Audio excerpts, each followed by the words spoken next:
My channel discover travel tales.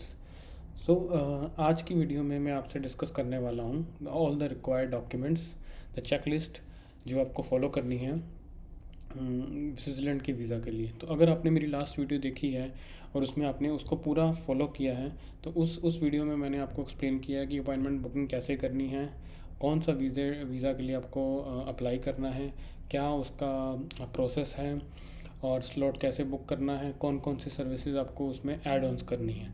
तो अगर आपने वो वीडियो फॉलो करी है तो और आपने from starting till and payment का प्रोसेस पूरा कंप्लीट कर दिया है तो आपको वीएफएस की तरफ से एक कंफर्मेशन ईमेल आएगी। जो कंफर्मेशन ईमेल होगी वो कुछ इस तरीके से होगी जिसमें आपको रेफरेंस नंबर, डेट, टाइम सब कुछ मेंशन होगा और आपको बताया जाएगा कि आपको किस दिन पे कौन सी जगह पे ये सारे डॉक्यूमेंट्स जो चेकलिस्ट उनकी है वो आपको साथ में कैरी करके वहाँ पे लेके जाने हैं डेट एंड टाइम। ओके, तो आज की वीडियो में हम डिस्कस करने वाले हैं वो सारे डॉक्यूमेंट्स। तो डॉक्यूमेंट जो हैं वो आपको मिल जाएंगे। Even you can visit the VFS की वेबसाइट पे आप विजिट कर सकते हो, वहाँ से मिल जाएंगे आपको सारे डॉक्यूमेंट। इन्होंने यहाँ पे अगर आप सेलेक्ट करेंगे टाइप टूरिज़्म तो वहाँ पे आपको सारे रिक्वायर्ड डॉक्यूमेंट है। जो चेकलिस्ट जिसके बारे में हम डिस्कस करने वाले हैं ये चेकलिस्ट है, और फ़ोटोज़ के बारे में भी डिस्कस करेंगे। ये टाइम है और ये है फॉर्म। और ये जो फॉर्म है ये फॉर्म आपको डाउनलोड कर लेना है और इसको आपको प्रिंट करवा के अपने साथ लेके जाना है।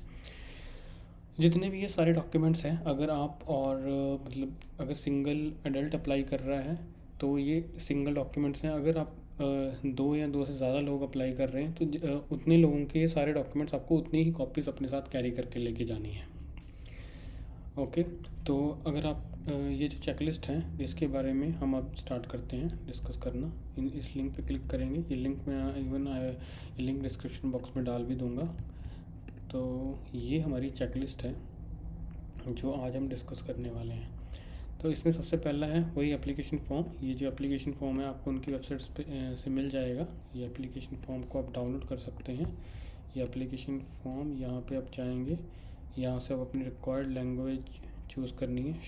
शेंगन वीज़ा एप्लीकेशन जो भी आपकी रिक्वायर्ड लैंग्वेज है चूज़ करके तो ये एप्लीकेशन फॉर्म आपको डाउनलोड होके मिल जाएगा।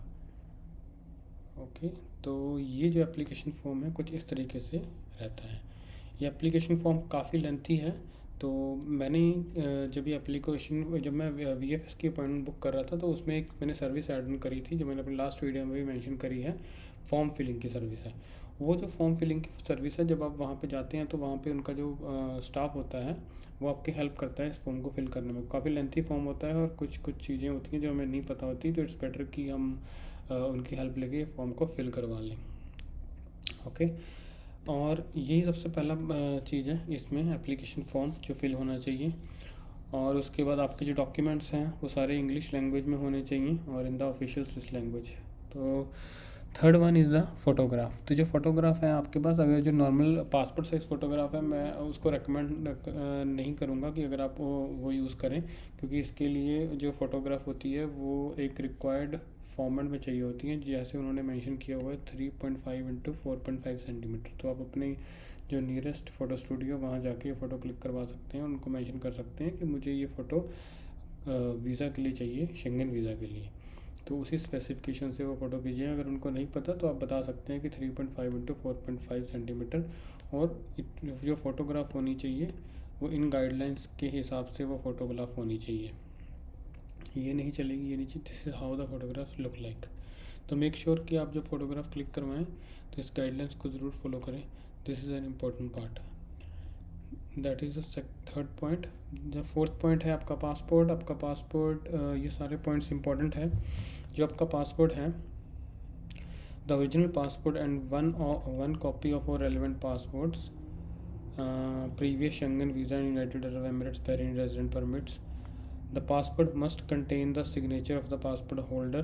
The passport must contain at least 2 sequent empty pages। इसका मतलब है कि 2 पेज ऐसे होने चाहिए जो कंटिन्यूसली एम्प्टी हो, ताकि एक पे वो स्टैंप लगा सकें और वीज़ा का जो आपका लग के आएगा, तो इसलिए वो 2 पेज आपके सीक्वेंट एम्प्टी चाहिए। The passport issued with in last 10 year. जो पासपोर्ट है वो लास्ट 10 ईयर में इशू हुआ होना चाहिए, क्योंकि हमारे पासपोर्ट की वैलिडिटी एक्चुअली 10 ईयर्स ही होती है। The passport must be valid for at least 3 months beyond the intended departure date from the Schengen states. तो ये जो आपका पासपोर्ट है ये आपका वैलिड होना चाहिए, जब आप ट्रैवल कर रहे हो तो उस डेट से लेकर एटलीस्ट 3 महीने तक ये वैलिड होना चाहिए। तो यहाँ पर 3 महीने लिखा है, but basically I think mostly ये पासपोर्ट होता है 6, अगर 6 मंथ उसकी एक्सपायरी नज़दीक आ रही है तो उसको रिन्यू करवा लेना चाहिए। तो अगर आपका ऐसा केस है तो वीज़ा अप्लाई करने से पहले आप पासपोर्ट चेक करिए, अगर वो 6 महीने के अंदर अंदर एक्सपायर हो रहा है तो पहले आप उसे रिन्यू करवाइए, फिर वीज़ा के लिए आप अप्लाई करवाइए। पॉइंट नंबर 5 है अकोमोडेशन और 6 है फ़्लाइट टिकट। तो आज की इस वीडियो में हम फ़्लाइट टिकट और अकोमोडेशन के बारे में भी डिस्कस करेंगे। जो फ़्लाइट टिकट रहती है, अब नॉर्मली क्या रहता है कि अगर आप 2 महीने या 3 महीने पहले इसकी प्लानिंग कर रहे हैं तो बेस्ट है कि आप फ़्लाइट टिकट बुक कर लें। तो एक वेबसाइट है स्काई स्कैनर, अब वहाँ पर जाएं और वहाँ पे जाके आप मेंशन करें कि कहाँ से आपको ट्रैवल करना है और कहाँ तक आपको ट्रैवल करना है। ठीक है। अब स्विट्ज़रलैंड में मोस्टली जब जो इंटरनेशनल एयरपोर्ट है वो है ज़ूरिक। तो अगर आप स्विट्ज़रलैंड जा रहे हैं तो आप डेफिनेटली ज़ूरिक में ही लैंड करेंगे।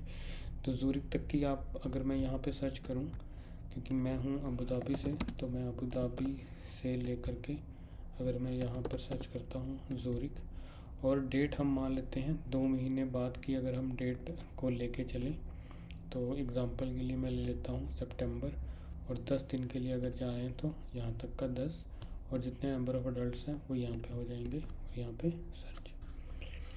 तो यहाँ पे आपको सारी फ़्लाइट्स मिल जाएंगी प्रॉपर रेंज में कि कौन सी बेस्ट है, चीपेस्ट है, और अगर कोई स्टॉप वाली है तो वो भी मिल जाएगी। तो यहाँ से आप अपनी फ़्लाइट जो है वो बुक कर लें और मेक श्योर करें कि आप फ्लेक्सिबल फ़्लाइट्स बुक करें ताकि उनकी डेट्स को आप आगे पीछे कर सकें।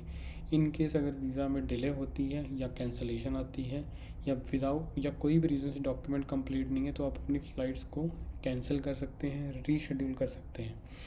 तो जो रीशेड्यूल वाली फ़्लाइट होती हैं वो नॉर्मल फ़्लाइट्स, जैसे अभी जो आपको ये प्राइस दिख रहा है 3147 for 1 person with round trip, तो इससे थोड़ा ज़्यादा रहेगा वो प्राइस, क्योंकि वो फ्लेक्सिबल वाली फ़्लाइट्स होती है। मैंने जो फ़्लाइट्स बुक करी थी वो मैंने इत्तेहाद एयरलाइन से बुक करी थी। तो अगर मैं इसको सेलेक्ट करता हूँ, ठीक है, ये आपकी आती है नॉर्मल फ़्लाइट रहती है, इसके अंदर ये इत्तेहाद एयरवेज़ की खुद की साइट पे ले जाएगा हमको। ये थोड़ा वेट कर रहे हैं।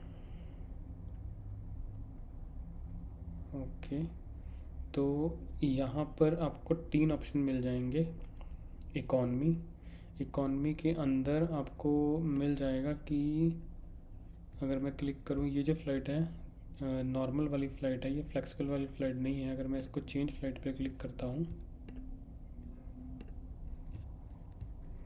यहाँ पे बैक जाके आप देखा भी जा सकता है कौन कौन सी फ़्लाइट्स हैं। तो यहाँ पर अगर आते हैं तो ये इसमें डेट एंड टाइप सब मेंशन रहता है। ये है चॉइस और ये है चॉइस प्लस। तो बाय डिफ़ॉल्ट यहाँ पे चॉइस प्लस की ही फ़्लाइट्स डिस्प्ले हो रही हैं। मतलब बेसिकली जब भी आप फ़्लाइट बुक करें तो आपको वो वाली फ़्लाइट बुक करनी है जिसमें आप अपना रीशेड्यूल कर सकते हैं या फिर रिफ़ंड वगैरह की एलिजिबिलिटी हो उसमें, वो आपके लिए ईजी रहेगी वो फ़्लाइट, ताकि आपको अगर चेंज करना पड़ जाए फॉर एनी रीज़न तो that will be a helpful option. तो फ़्लाइट आप अपनी पहले ही बुक करके रखें। फ़्लाइट एडवांस में बुकिंग रहती है कि जैसे जैसे डेट्स नज़दीक आती हैं तो फ़्लाइट्स के प्राइजेस और बढ़ने लग जाते हैं। फ़्लाइट्स पहले बुक की होगी तो that will be a good option. तो आपको चीपर रेट्स में भी फ़्लाइट्स मिल जाएंगी। यहाँ पे और भी फ़्लाइट्स हैं, टर्किश एयरलाइंस, स्विस, कतार। तो ये अपने अकॉर्डिंग आप जो आपके बजट के अंदर हैं आप वो फ़्लाइट बुक कर सकते हैं। ओके, तो ये फ़्लाइट बुक करके इसको आपको प्रिंट कर लेना है, और प्रिंट करके अगर 2 लोग ट्रैवल कर रहे हैं तो दोनों की अलग अलग कॉपीज़ लगेंगी, और दोनों कॉपीज़ आपको प्रिंट करके अपने साथ जब आप VFS के ऑफिस जाएंगे ये आपको डॉक्यूमेंट्स कैरी करके लेके जाने हैं। तो ये हो गया अपना पॉइंट नंबर 6। अब आ जाता है अकोमोडेशन। अकोमोडेशन आपका एक्चुअली डिपेंड करता है आपकी आइटनरी क्या है।